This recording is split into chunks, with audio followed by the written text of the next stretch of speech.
اسامہ کو شہید مانے یا نہ مانے، القاعدہ نے آج تک پاکستان میں اپنا کوئی جرم کلیم نہیں کیا. 2007 میں القاعدہ نے اپنا ہیڈ کوارٹر بنایا پاکستان. آپ بھی اور میں بھی چاہتے تھے کہ یہ تبدیلی آئے. سر کیا یہی باجوہ ڈاکٹر رحیم تھا؟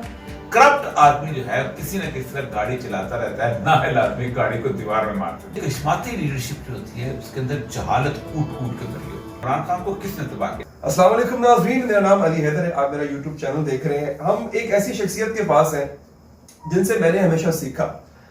بڑی میں کینڈیڈلی بات کروں گا. میرے اس یوٹیوب چینل پر بھی میں نے جو پہلا ایک پروفیشنل انٹرویو کرنے جا رہا ہوں وہ اس لیے ان کا کرنے جا رہا ہوں کیونکہ میں خود چاہتا ہوں کہ میں خود ان سے اس حوالے سے بھی سیکھوں کہ وہ باتیں جو ہم مین اسٹریم میڈیا میں نہیں کر پاتے ہیں، جب آپ لوگوں تک پہنچانی ہوتی ہیں یا آپ لوگوں سے کرنی ہوتی ہیں تو وہ کیسے کی جاتی ہیں.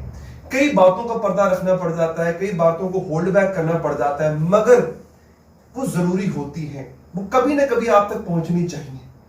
تو ہم ایک ایسے ویٹرن کے پاس آئے ہیں، ہم ایک ایسے استاد کے پاس آئے ہیں کہ ان سے ہمیں بھی سیکھنے کو ملے گا، یقینی طور پہ آپ کو بھی سیکھنے کو ملے گا. ہمارے ساتھ موجود ہیں اولیاء مقبول جان صاحب. سر بہت بہت شکریہ آپ کے وقت کا.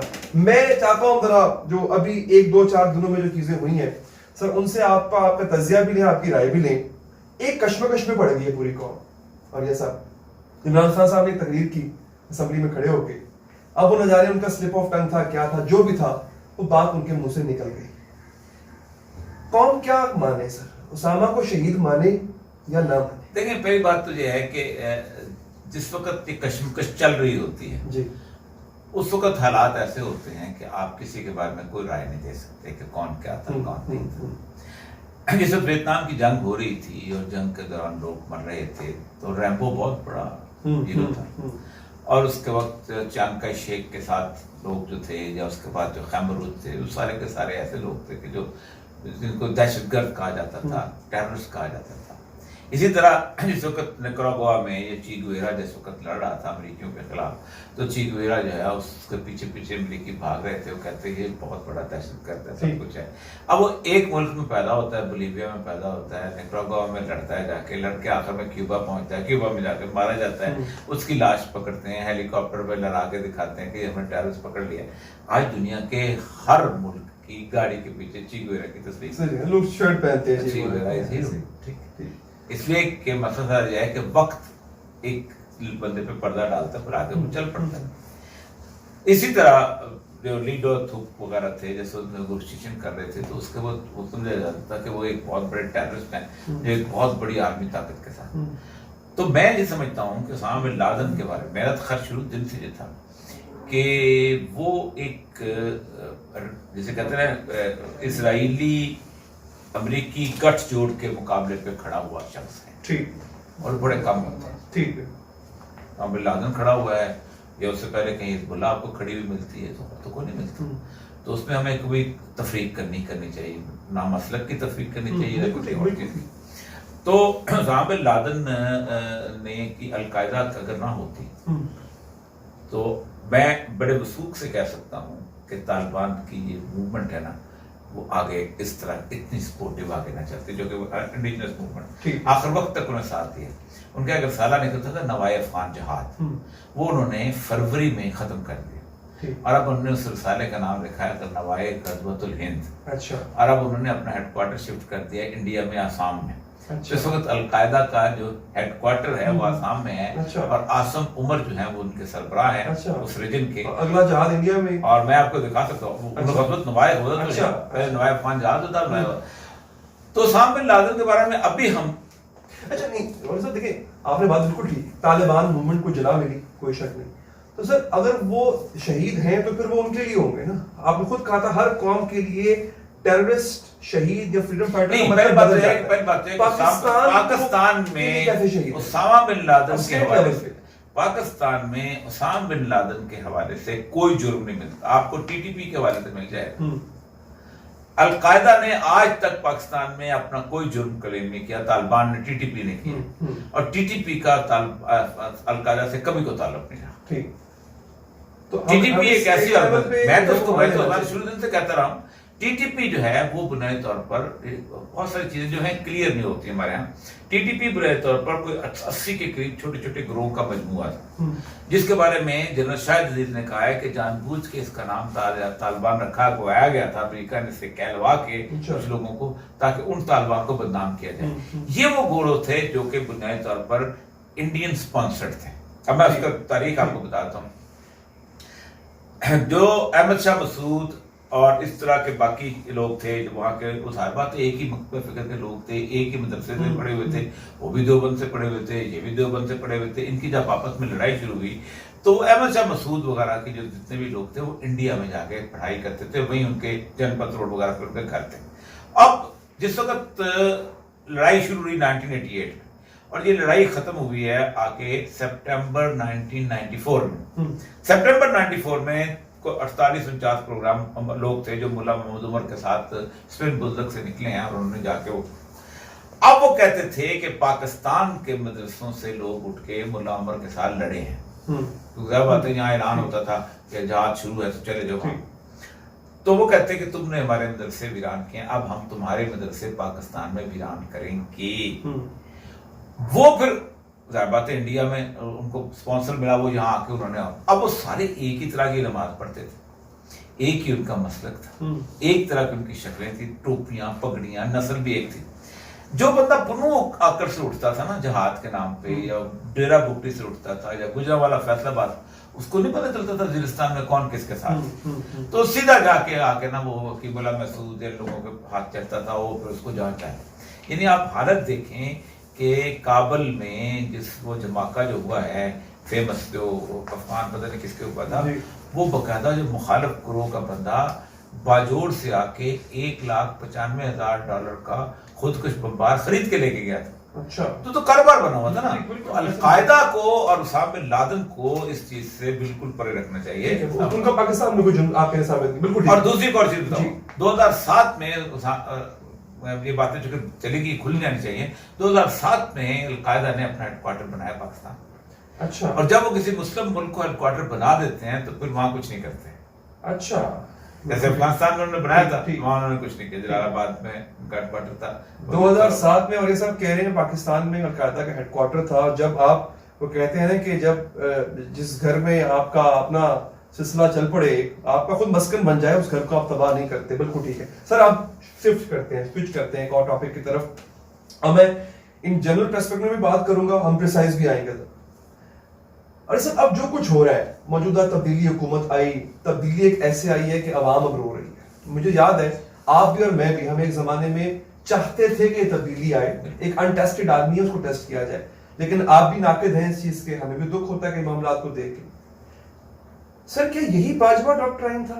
नहीं, हम जिक्र करते थे पाकिस्तान का हर पढ़ा लिखा बंदा गुज़श्ता 30 साल से इस बात के ऊपर उसको ये शरे सदर हो गया था, यकीन हो गया था कि पाकिस्तान में असल में करप्शन एक ऐसा नासूर है कि जिस नासूर ने दीमक की तरह इसको चाट दिया है, और इस नासूर ने आज या कल ये बिल्डिंग गिरा देनी है। क्योंकि ज़ाहिर बात है करप्शन, और ज़ाहिर बात है ये करप्शन जो है ये शुरू हुई ज़ियाउल हक रहमतुल्लाह अलैह के ज़माने में, उससे पहले नहीं थी। जुल्फ़िकार अली भुट्टो के जो वजीर थे वो जिन घरों से आए उसी घर में वापस गए।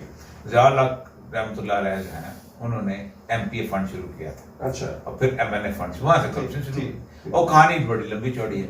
अब वो समझते थे कि अब इस करप्शन को खत्म करने के लिए एक ऐसा आदमी लाना चाहिए कि जो बुनियादी तौर पर करप्शन फ्री हो।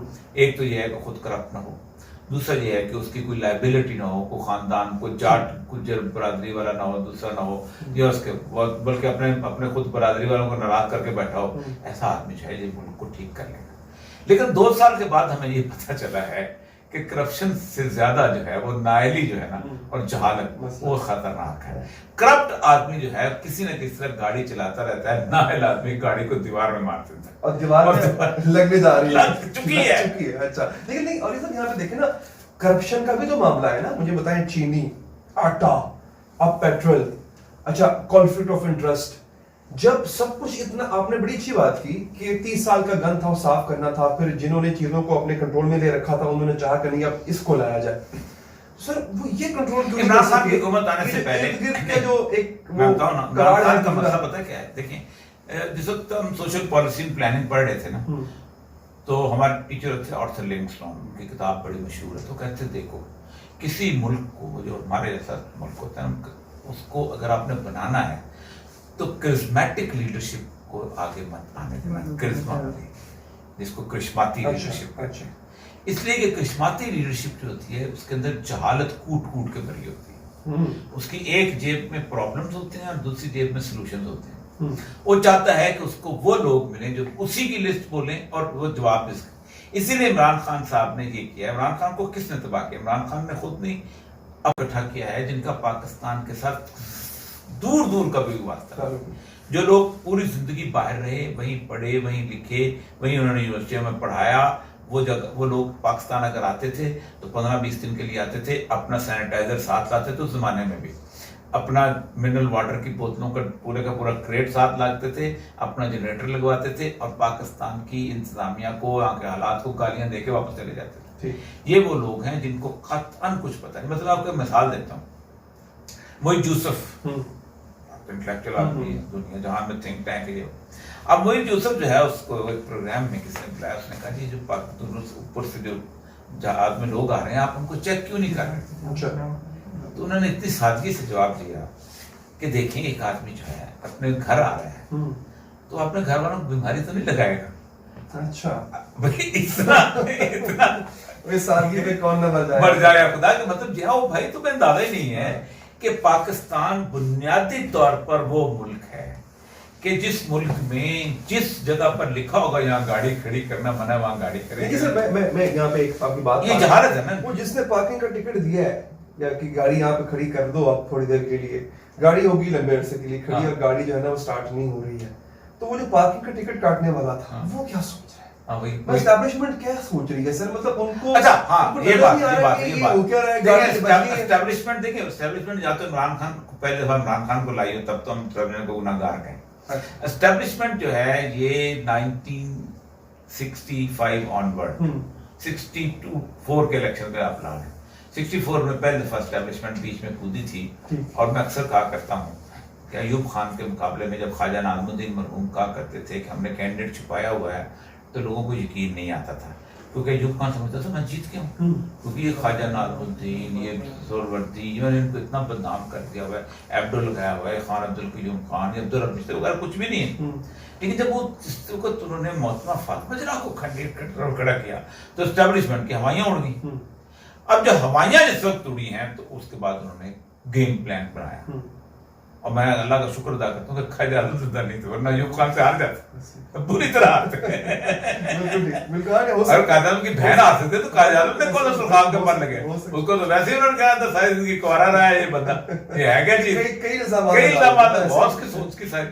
तो कायद आज़म को उन्होंने हरवाने के बाद अयूब खान को बिठा दिया जब तख्त के ऊपर। आप अंदाजा करें कि उस तख्त पर बैठने के ऊपर हमारी पॉलिटिकल लीडरशिप उसने खरीद ली थी। मैं एक मिसाल आपको देता हूँ, आज बड़े बड़े लोग बनते हैं। अयूब खान ने जिस वक्त इलेक्शन लड़ना था तो 1962 की असेंबली थी, तो उसने आइन बनाते वक्त जैसे हमारे यहाँ भूल जाते हैं वैसे भी भूल जाए, तो भूलते हुए उन्होंने ऐसे लिख किया कि उन्होंने देखा कि सिटिंग प्रेसिडेंट जो है इलेक्शन नहीं लड़ सकता, वो आइन में तरमीम चाहिए थी, तो उसके लिए 2 वोट कम पड़ते थे। अच्छा। आपको पता है कौन से 2 वोट खरीदे गए थे? एक मौलाना मुफ्ती महमूद का वोट खरीदा गया था। अच्छा। फजलमान के बाद जी तबड़ा नाम है। और एक जस्टिस इजाज चीमा थे जो के बाद में पहला नाम ज्यादा शॉकिंग था। शॉकिंग था। तो इन दोनों ने वोट दिए और अयूब खान को।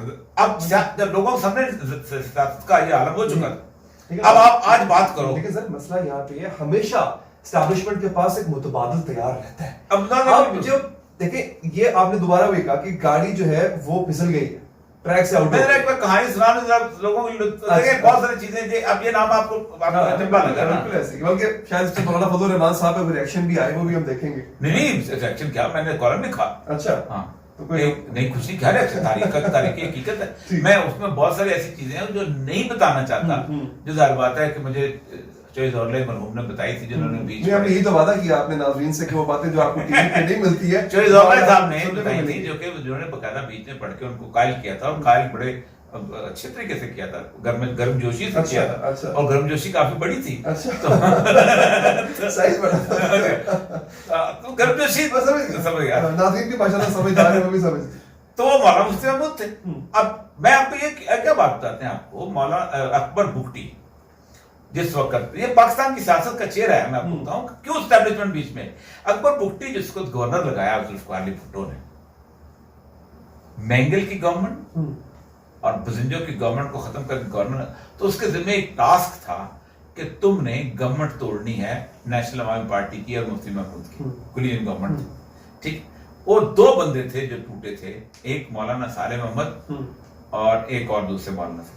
वो सामने बैठे थे, कहते कौन कहता मौलवी जो है उसको खरीदेगा, ये दोनों बैठे थे। अच्छा हाँ तो अच्छा मैं अब दूसरे की बात बताता हूँ। इसके अलावा जुल्फिकार अली भुट्टो को जिस वक्त ये लेके आए वहां, अब देखें फैसला कब हुआ था। हुआ ये कि याह्या खान अपने मिजाज का आदमी था, याह्या खान जो था उसने कहा फ्री एंड फेयर इलेक्शन कराते हैं। फ्री एंड फेयर जब इलेक्शन हुए हैं ना, तो अटक से लेके रहीम यार खान तक भुट्टो ने वो काम किया था कि वो तमाम एस्टैब्लिशमेंट के मोरों को हरा दिया था। दो लोग जीते थे, एक मियां मुमताज दौलताना, वो भी इसलिए कि भुट्टो उसकी इज्जत करता था, उसके हल्के में नहीं गया था, और दूसरे चौधरी ज़फर, वो भी इसलिए जीत गया था कि मुकाबले पे जो कैंडिडेट थे उन्होंने खान अब्दुल कयूम खान की टिकट ली हुई थी और तलवार वाला कोई भी मुकाबले। उस दिन से एस्टैब्लिशमेंट ने फैसला किया था कि अब फेयर एंड फ्री इलेक्शन नहीं होगा, क्योंकि अब तो इन्होंने बुरी